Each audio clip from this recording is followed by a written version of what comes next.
ನಮಸ್ಕಾರ. ನಾನೀ ದಿನ ತಟ್ಟೆ ತುಂಬ ತೆಂಗೊಳಲು ಮಾಡ್ಕೊಂಡು ಬಂದಿದ್ದೀನಿ. ಇದರ ಹೆಸರೇ ಎಷ್ಟೋ ಜನಕ್ಕೆ ಗೊತ್ತಿಲ್ಲ. ಇದು ನೋಡೋಕ್ಕೆ ಸ್ವಲ್ಪ ಖಾರ ಕಡ್ಡಿ ಥರನೇ, ಆದರೆ ಎಳೆ ಮಾತ್ರ ಸ್ವಲ್ಪ ದಪ್ಪ ಇರುತ್ತೆ. ಹಾಗೆ ಇದನ್ನು ತಯಾರಿಸೋದು ಸಹಿತ ಉದ್ದಿನಿಟ್ಟಿಂದೇ ಘಮ ಅಂತ ಪರಿಮಳ, ಬಹಳ ರುಚಿ, ತುಂಬ ಈಸಿಯಾಗಿ ಮಾಡುವಂಥದ್ದು, ತುಂಬ ದಿನ ಇಡಕ್ಕೆ ಬರುತ್ತೆ. ಇದರ ವಿಡಿಯೋನ ಶ್ರೀಮತಿ ಭಾಗ್ಯ ಸುಬ್ರಹ್ಮಣ್ಯ ಅವರು ತೋರಿಸ್ತಾರೆ. ಬನ್ನಿ ನೋಡ್ತಾ ಹೋಗೋಣ. ನೀವೇನು ರೆಡಿ ಮಾಡ್ತೀರಿ? ತೆಂಗೊಳಲು ಅಂದರೆ ಇದು ಸ್ವಲ್ಪ ಖಾರದ ಕಡ್ಡಿಗಿಂತ ಸ್ವಲ್ಪ ದಪ್ಪ ಇರುತ್ತಲ್ಲ, ತೆಂಗೊಳಲು ಉದ್ದಿನ ಹಿಟ್ಟಿಂದ ಮಾಡೋದು. ಹೌದಾ? ಉದ್ದಿನ ಹಿಟ್ಟು ಅಕ್ಕಿ ಹಿಟ್ಟು ಸೇರಿಸಿ ಮಾಡೋದು. ಏನೇನು ತಗೊಂಡಿದ್ದೀರಾ? 1 ಕಪ್ಪು ಉದ್ದಿನ ಹಿಟ್ಟು, 3 ಕಪ್ಪು ಅಕ್ಕಿ ಹಿಟ್ಟು, ಸ್ವಲ್ಪ ಎಳ್ಳು, 1 ಚಮಚ ಎಳ್ಳು, 1 ಚಮಚ ಮೆಣಸಿನ ಪುಡಿ, 2 ಚಮಚ ತುಪ್ಪ, ರುಚಿಗೆ ತಕ್ಕಷ್ಟು ಉಪ್ಪು, 1 ಅರ್ಧ ಚಮಚ ಜೀರಿಗೆ. ಐಟಮ್ ಇಷ್ಟೇ. ಇದಕ್ಕೆ ಈಗ ಬಾಣಲೆ ಇಟ್ಕೊಂಡಿದ್ದೀನಿ. ಇದಕ್ಕೆ 5 ಕಪ್ಪು ನೀರು ಹಾಕ್ಬೇಕು. ಅಂದರೆ 3 ಕಪ್ಪು ಅಕ್ಕಿ ಹಿಟ್ಟು, 1 ಕಪ್ಪು ಉದ್ದಿನ ಹಿಟ್ಟು, 4 ಕಪ್ ಆಗುತ್ತೆ. ನೀವು 5 ಕಪ್ ನೀರು ಹಾಕಿ. ಹೌದಾ? ಅಂದರೆ ಯಾವ ಅಳತೆ ಲೋಟದಲ್ಲಿ ತಗೊಂಡಿದ್ದೀವೋ ಹಿಟ್ಟು ಅದರಲ್ಲೇ ನೀರು ಹಾಕಬೇಕು. ಸ್ಟವ್ ಆನ್ ಮಾಡ್ತೀನಿ. ಇವಾಗ ನೀರಿಗೆ ಸ್ವಲ್ಪ ಉಪ್ಪು, ರುಚಿಗೆ ಎಷ್ಟು ಬೇಕೋ ಅಷ್ಟು ಉಪ್ಪು. ಇದು ತುಂಬ ಅಪರೂಪ ಅಲ್ಲ? ತೆಂಗೊಳಲು ಅಂದ್ರೆ ಕೆಲವು ಒಬ್ಬೊಬ್ರು ಒಂದೊಂದು ಮಾಡ್ತಾರೆ. ನನಗೂ ಗೊತ್ತಿಲ್ಲ ಇದು. ಸ್ವಲ್ಪ ಮೆಣಸಿನ ಪುಡಿ ಖಾರಕ್ಕೆ, ಖಾರ ಬೇಡ. 1 ಚಮಚ ಎಳ್ಳು, ಅದೇ ಕರೆ ಎಳ್ಳು, ಉಪ್ಪೆಳ್ಳು. ಅರ್ಧ ಚಮಚ ಜೀರಿಗೆನ ಕೈಯಲ್ಲಿ ಚೂರು ತಿಕ್ಕಿ ಹಾಕ್ಬಿಟ್ರೆ ಹಂಗೆ ಕೈಯಲ್ಲಿ ತಿಕ್ಕಿರೋದು ಪುಡಿ ಆಗುತ್ತಾ? ಅಲ್ಲ, ಸ್ಮೆಲ್ಲಿಗೆ. ಓ, ಪರಿಮಳಕ್ಕೆ. ಈಗ ನಾ ಹೇಳೋದು ಅದನ್ನ ಪುಡಿ ಮಾಡಿ ಹಾಕಿದ್ರೆ ಏನಾಗುತ್ತೆ? ಹಂಗೆ ಪುಡಿ ಮಾಡಿ ಹಾಕಿರೋ ಆಗುತ್ತೆ, ಸಿಕ್ಕತ್ತೆ. ಹಾಗೆ ಜೀರಿಗೆ 2 ಚಮಚ ತುಪ್ಪ. ತುಪ್ಪ ಯಾವಾಗಲೂ ಪರಿಮಳ ಕೊಡುತ್ತೆ, ಮತ್ತು ಆರೋಗ್ಯಕ್ಕೂ ಒಳ್ಳೇದು. ಈಗ ನೀರು ಎಷ್ಟು ಕುದಿಬೇಕು? ಒಂದ್ಸಲ 1 ಕುದಿ ಬಂದ್ರೆ ಸಾಕು. ಅಂದರೆ ಕೊತ ಕುದಿಬೇಕಾ? ಕರೆಕ್ಟಾಗಿ 1 ಕುದಿ ಬಂದ್ರೆ ಈ ಕುದಿ ಎರಡನ್ನು ಮಿಕ್ಸ್ ಮಾಡ್ಕೊಡ್ತೀನಿ. ಈಗ ಮಿಕ್ಸ್ ಮಾಡಬೇಕಾ?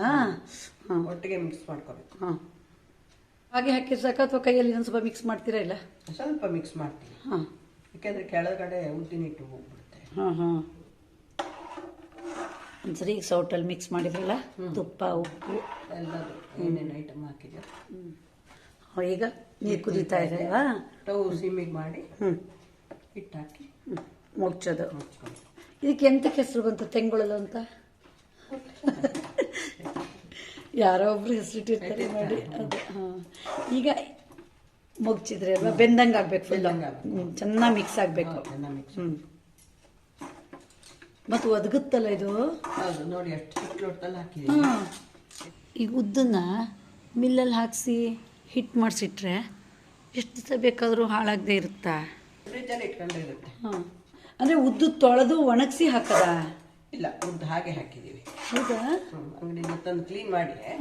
ಅಲ್ಲ, ಅದು ಬಿಸಿಲಿಗೆ ಹಾಕ್ತೀವಲ್ಲ. ಬಿಸಿಲಿಗೆ ಹಾಕಬೇಕು. ಈಗ ಸ್ಟವ್ ಆಫ್ ಮಾಡಿದ್ರೆ ಈಗಿದು ನೀವು ಬಿಸಿನೇ ಮಾಡ್ಬೇಕಾ ಅಥವಾ ಸ್ವಲ್ಪ ತಣ್ಣಗಾದ್ರೆ ಸಾಕ? ಸ್ವಲ್ಪ ತಣಿಲಿ. ತಣದ್ಮೇಲೆ ಒಂದ್ ಸ್ವಲ್ಪ ನಾದ್ಕೊಂಡು ಒತ್ತಿದ್ರೆ ಸರಿ. ಈಗ ಮುಚ್ಚಿಟ್ಬಿಡ್ತೀರಾ? ಇವತ್ತು ಸ್ವಲ್ಪ ಹದವಾಗಿದೆ, ಕರೆಕ್ಟ್ ಆಗಿದೆ. ಈಗ 1 ನಿಮಿಷ ಮುಚ್ಚಿಡೋಣ. ಈಗ ಎಣ್ಣೆ ಕಾಯಕ್ಕಿಟ್ಟಿದ್ದೀನಿ. ಎಣ್ಣೆ ಕಾಯೋ ತನಕ ಇದನ್ನು ಸ್ವಲ್ಪ ನಾದ್ಕೊಂಬೇಡ. ಕೈಯೆಲ್ಲ ಸುಮ್ಮನೆ ಹಿಂಗೆ ನಾದಿರ್ ಸಾಕಲ್ಲ? ಅಥವಾ ತುಂಬ ಚೆನ್ನಾಗಿ ನಾದಬೇಕಾ? ಇಲ್ಲ, ಮಾಮೂಲಿ ಮಾಮೂಲಿ ಈ ರೊಟ್ಟಿಗೆಲ್ಲ ನಾದ್ದಷ್ಟಲ್ಲ. ಅಷ್ಟೇನು ಬೇಡ. ಇದು ತೆಂಗೊಳಲು ಹೆಚ್ಚು. ಅದು ತೆಂಗೊಳಲ್ದೇ ಆಗ್ಬೇಕಾ? ತೆಂಗೊಳಲ್ದೇ ಹೆಚ್ಚು. ಓ, ಖಾರ ಕಡ್ಡಿ ಹೆಚ್ಚು ಬರಲ್ಲ? ಖಾರ ಕಡ್ಡಿ ಹೆಚ್ಚು ಸಣ್ಣ ಆಗುತ್ತೆ. ತೆಂಗೊಳಲು ಅಂದ್ರೆ ಇಷ್ಟಪ್ಪ ಇರಬೇಕು. ಹೇಗಿರುತ್ತೆ ತೆಂಗೊಳಲು ಹೆಚ್ಚು? ಹಂಗೆ. ಸ್ವಲ್ಪ ದೊಡ್ಡ ಇರುತ್ತೆ.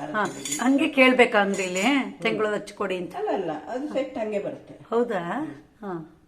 ಈಗ ಇದಕ್ಕೆ ಹಿಟ್ಟು ಅಚ್ಚಿಗೆ ಹಿಟ್ಟು ಹಾಕೊಂಡು ಒತ್ತಬೇಕು.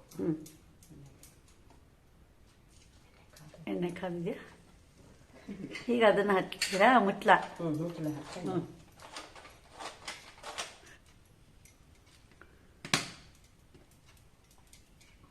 ಸ್ವಲ್ಪ ಟೈಟ್ ಇತ್ತೇನಲ್ಲ? ಟೈಟ್ ಇರ್ಬೇಕಲ್ಲ ಅದು? ಗಟ್ಟಿನೇ. ನಿಧಾನ ಎಣ್ಣೆ ಹಾರ್ಬಿಟ್ಟಿತ್ತು. ಹೀಗೆ ಅದು ಹಂಗೆ ಚೂರಾದರೂ ಅಡ್ಡಿಲ್ವಾ? ಇನ್ನು ಒಂದೇ ಥರ ಎಳೆ ಬಿಡಬೇಕು ಅಂತಿಲ್ಲ.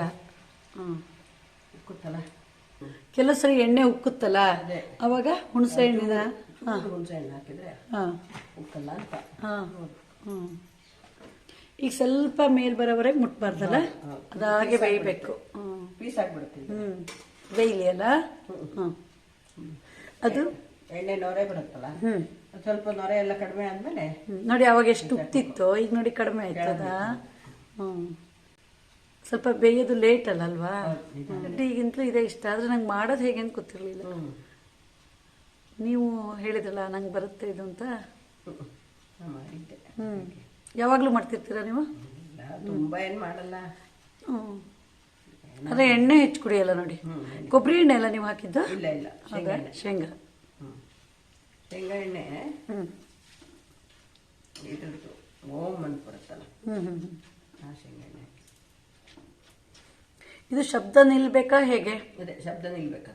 ಈಗ ನಿಲ್ತಾ ನೊರೆ ಹೋಗ್ಬೇಕು. ಈಗ ಯಾವಾಗ್ಲೂ ಎಣ್ಣೆಗೆ ಹಾಕ್ದಾಗ ಇದು ನೊರೆ ಬಂದೇ ಬರುತ್ತೆ.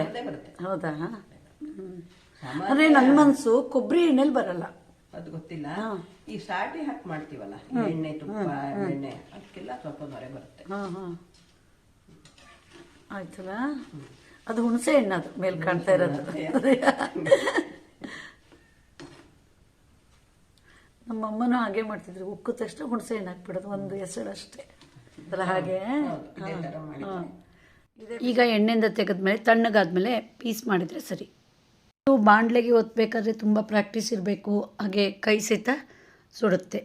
ಆವಾಗ ಏನು ಮಾಡಬೇಕು ಅಂದರೆ, ಹೀಗೆ ಒಂದು ತಟ್ಟೆ ಇಟ್ಕೊಂಡು ತಟ್ಟೆ ಮೇಲೆ ಒತ್ತಿ ನಂತರ ಕೈಗೆ ಹಾಕ್ಕೊಂಡು ಅದನ್ನು ಬಾಣಲೆಗೆ ಹಾಕ್ಬಿಟ್ರೆ ಸರಿ. ಈಗ ನೋಡಿ ಇವರು ಬಾಣಲೆಗೆ ಹಾಕ್ತಾರೆ, ಇದು ಚೆನ್ನಾಗಿ ಬರುತ್ತಲ್ಲ. ಹಾಗೆ ಇದೇ ಬೆಸ್ಟ್ ಬಿಡಿ. ನಾನು ಇದೇ ಥರನೇ ಮಾಡ್ತೀನಿ ಆಯಿತಾ.